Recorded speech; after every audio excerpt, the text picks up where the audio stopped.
hear you're ready for your dose of reality.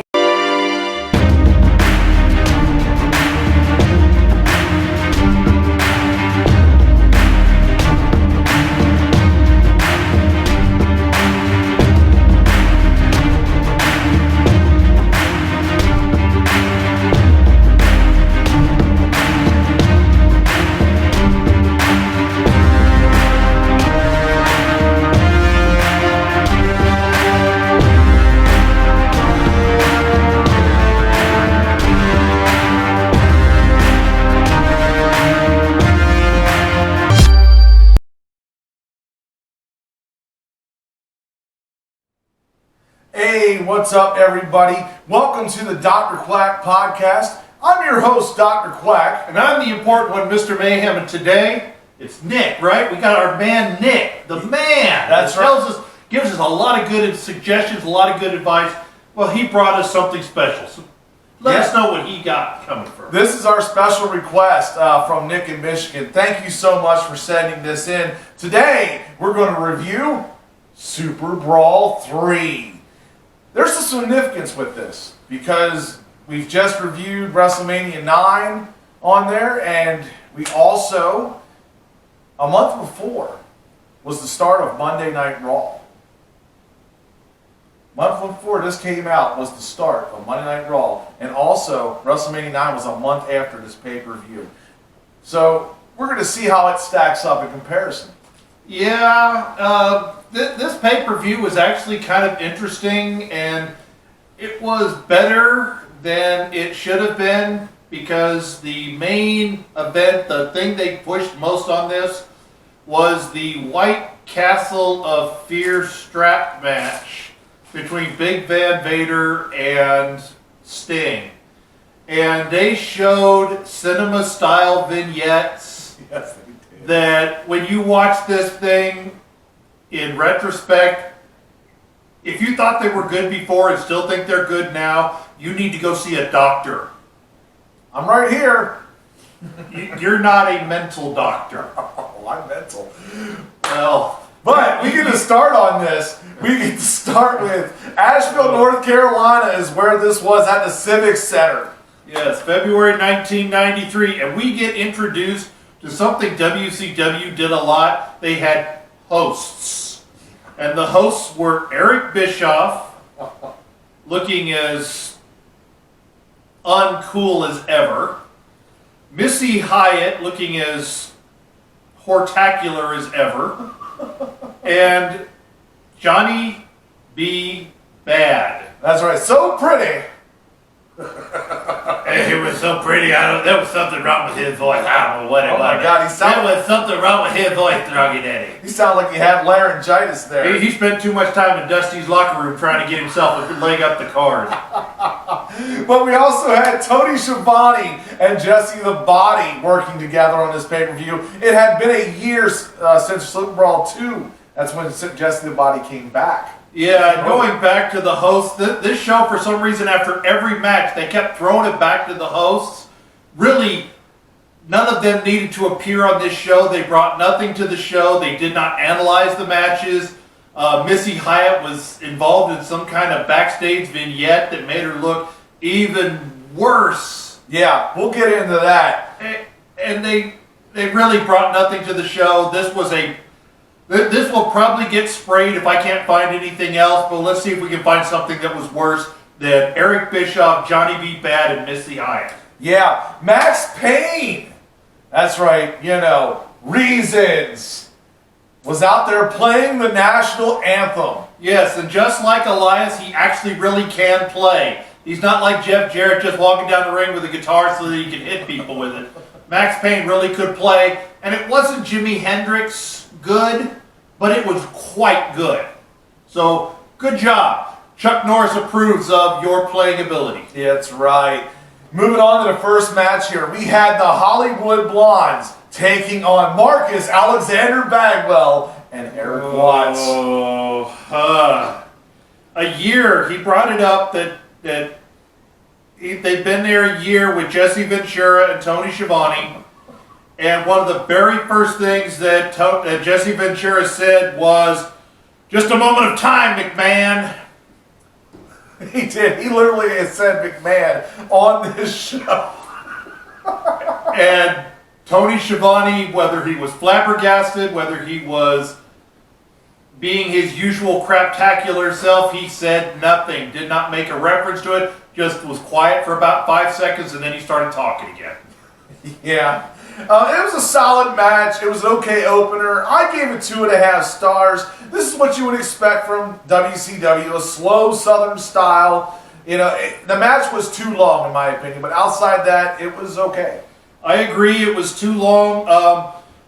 For those 2 or 3 people that were not familiar with the fact that Stunning Steve Austin is Stone Cold Steve Austin, What? you got to see the pre-bald head, pre-goatee Stunning Steve Austin, who was actually a much better talent in the ring than Stone Cold Steve Austin, but Stone Cold Steve Austin was much more marketable. Yeah, I love the Hollywood Blondes. They were great to watch. And the story, this is the only match where I can say the story was decent. And Eric Watts was still horrible. He bounced around, he wandered around, stumbled around. He couldn't put moves on correctly. He was always out of position. I did give it 2.5 stars in spite of Eric Watts being in the match. Yeah, I mean, what can you say more? It was a solid opener. It set the table. But now we move on to Ric Flair coming in the building. Oh my God, with the big limousine and all the security staff. But my two-finger salute joined this right here because Missy Hyatt, I'm going to get an interview with Ric Flair. Yeah, she got shushed away. I'm sorry, yes. She was a beautiful woman in the early 90s. But honestly, she couldn't do much else more than stand there and look pretty. She was god-awful. Yeah, her height and her intelligence are the same number. Yes, so she gets my two-finger salute. And I think that I'm going to just double down on this one. I'm not going to give Missy Hyatt the entire spray. I'm just going to give one part of Missy Hyatt the spray. Oh, no. Because that thing has been used and abused. So therefore, Missy Hyatt, he's right, in the early 90s you were a beautiful woman, but you also were a mattress back. You do not belong on television, and now that you've abused your body with plastic and you are a god-awful version of yourself that discovered plastic surgery, I hope we don't have to see too much more of you. Yeah, so let's move on here from that.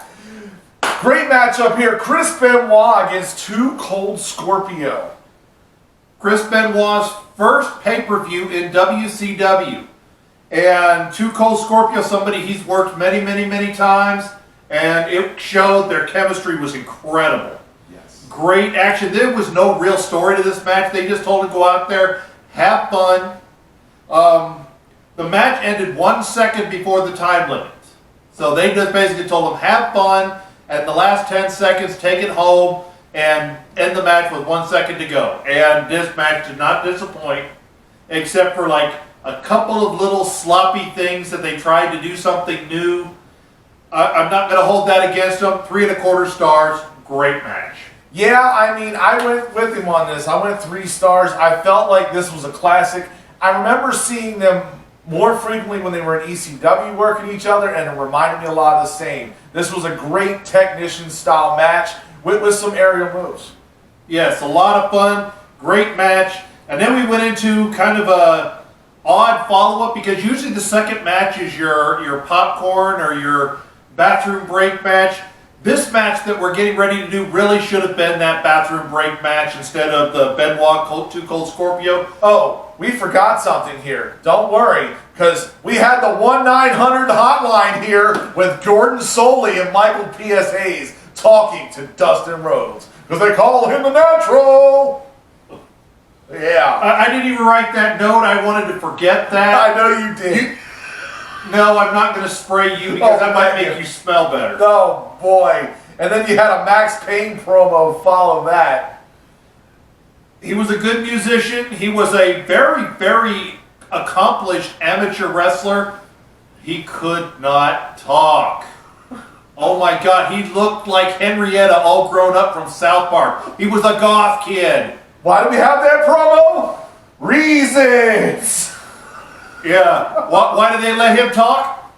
Pretty much. So now let's go into what was actually the bathroom break match when it was put in the third position. Wild Bill Irwin, or the Goon as he became known in WWF. Yeah. Against a guy who just recently had come over, the British Bulldog. Also his first pay-per-view at WCW. And this match really was okay. Wild Bill Irwin was a strong tag team wrestler in the AWA with his brother Scott Hogg Irwin. But Scott Irwin had passed away because of a brain aneurysm at 26 or 27. He was a very, very young man. So Wild Bill kind of became the carpenter to the stars in WCW for a few years. He was nothing special, but his matches were decent. He wasn't going to do anything wrong. He wasn't going to cause any problems. So I went with 2 stars because Bill Irwin really was the right opponent to reveal what they were doing with the British Bulldog, that he was coming in. He was a strong talent. He was somebody to be taken seriously, and Wild Bill did a good job of that. Yeah, I gave it 2.5. I liked the match itself. I also liked the promo that he cut out there with Tony Schiavone. He was hyping up the crowd. The crowd was really excited to see him there. Yes, that was, like I said, it was a good match. They did a good job of building up the Bulldog. A couple of pay-per-views after this, he actually got a match with Vader for the title. So they did do something with the Bulldog right away. And this was a good way to start getting people used to him being there. Yes, which is smart when you're bringing somebody into the company. Hi, Big Show. How are you doing? Next one here, we had Paul Orndorff. Yeah, having his big promo because he was getting ready to work a match with Cactus Jack in a Falls Count Anywhere match. This match was way too long.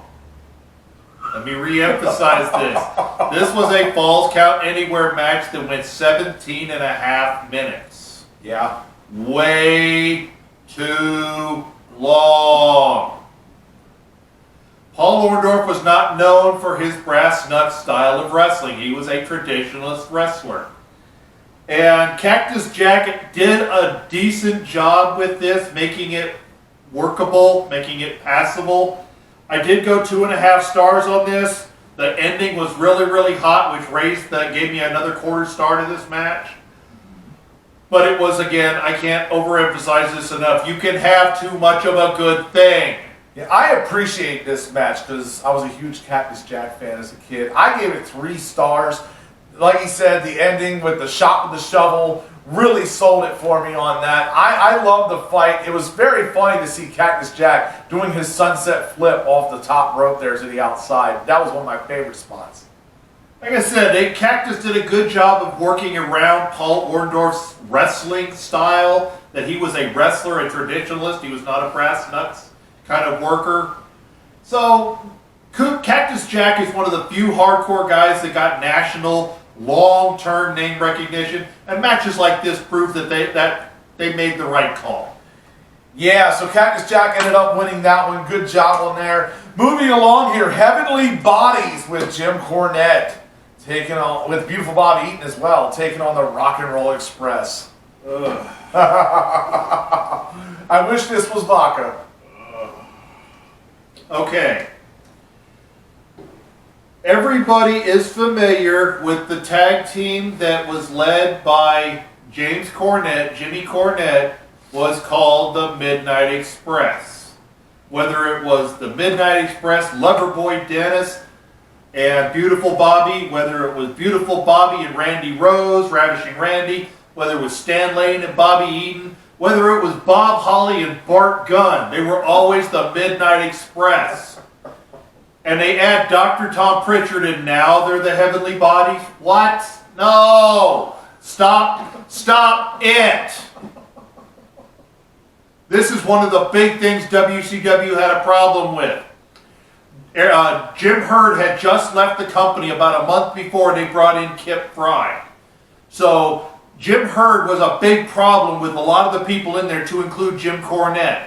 And I don't know if that was Jim Herd's thing or Kip Fry or whatever, but you don't tug on Superman's cape, you don't spin into the wind, you don't change the name of the Midnight Express. That's all I have to say about that. Oh, I agree with you. This was probably my lowest rated match. I gave this 2 stars. The only reason I really gave it 2 stars is because of Jim Cornette's bumping ability. That I give applause to, but the rest of this match was kind of meh. So we've got 2 Chuck Norris approved for the bumping ability for a manager willing to learn how to do it to make his team look better. That's right. And as we went before, this match was too long. The match was overbooked at the end. It seemed everybody jumped back and forth, in and out of the ring, nonstop for about 5 minutes, and then we get a double drop kick win, and the Crotch and Troll Express move on. Yeah, and as expected in Asheville, North Carolina, the Rock and Roll Express win this match. Because that's what happens. And on to the next match here. Max Payne getting his title shot because Ron Simmons got hurt, taking on the Natural Dustin Rhodes for the U.S. title. And Max Payne, supposed to be a rock and roller, supposed to be, you know, heavy metal guy, but he, like I said, I already brought up that he looked like Henrietta all grown up with looking like a goth chick. And then when he took off his jacket, he had his Lane Bryant special outfit on. He did. It was not flattering at all. It did not match the look at all.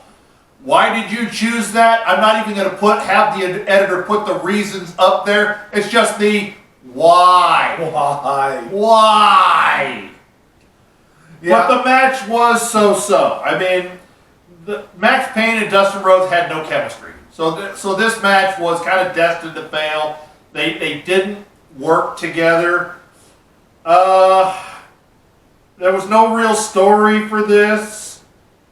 They worked. The story was that they both wanted to work the arm, but it makes no sense for Dustin Rhodes because he does the bulldog as a finisher at this time. So 2 stars because these guys tried hard and worked through the fact they had no chemistry. But other than that, this match was doomed to fail. Yeah, I went 2.5. I felt like, it was okay. It wasn't great, but it wasn't horrible. Kind of like this whole pay-per-view. It felt pretty much about flat for the most part. Yeah, I would agree with that. You didn't feel like you got ripped off for paying for it. But you also didn't feel like you saw something really great or special. Right. And, so Dustin Rhodes kept his title by DQ there because Max Payne pulled in the referee. And then we had a nice promo with Ric Flair. That we did. It was a short promo for Ric Flair, but it was still a good promo announcing he had just come home to the World WCW NWA from the World Wrestling Federation, where he had done his 3 years time there and now went back. And he was announcing he was there. And it was short, but the crowd wanted it. The crowd liked it. The crowd was happy to see Ric Flair home, especially in North Carolina, again, as you stated. And we got to get Ric Flair sitting with Tony Schiavone and Jesse Ventura cutting the commentary for the other 2 matches. That's right. That is my Quack Attack! This match, I thought, was the best match on the card. I loved it very much. This was the NWA Heavyweight title. This was not recognized by PWI at the time, but this was still a great match. The Great Muta taking on Barry Windham. Great match. He's right that the Pro Wrestling Illustrated, who we've used in our Champion That Never Was tournament, and on our upcoming tournament for the greatest heavyweight champion of all time, which will be announced in a few weeks down the road, we go with Pro Wrestling Illustrated's recognition of world title status. And because of WCW splitting away from the National Wrestling Alliance, the Pro Wrestling Illustrated had reduced the status of the National Wrestling Alliance title to just a world title, but not world title significant. So, we have Keiji Muto, or the Great Muta, one of the greatest Japanese wrestlers of all time, taking on Barry Windham, one of the best horsemen of all time.